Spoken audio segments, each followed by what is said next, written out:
Kaya pala ganito ang naging resulta ng kapalaran ko. Kasi alam ng Diyos na kaya ko. Sa edad kong to, napagod na akong magmadali. Kaya lahat ng ginagawa ko ngayon, ini-enjoy ko na lang.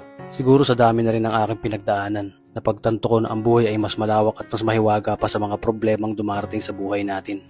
Tumatanda na tayo, baka sa kakahabol natin sa masagana at maayos na buhay, ay hindi na natin nai-enjoy ang buhay. Baka nabubuhay na lang tayo dahil nape-pressure tayo sa sasabihin ng ibang tao. Marami na rin akong mga naging maling desisyon sa buhay, pero lahat yun nagsilbing aral sa akin at natuto ako sa mga pagkakamali ko. May mga taong sobra nating mamahalin at bibigyan ng halaga, pero ibabalik lang sa atin ay kabiguan at matinding trauma. Kaya wag nating lilingunin ng mga taong tulad nila dahil mas payapa kapag hindi ka na interesadong malaman pa kung ano pang balita sa kanila. At wag mong idepende ang sarili mo sa kahit kanino.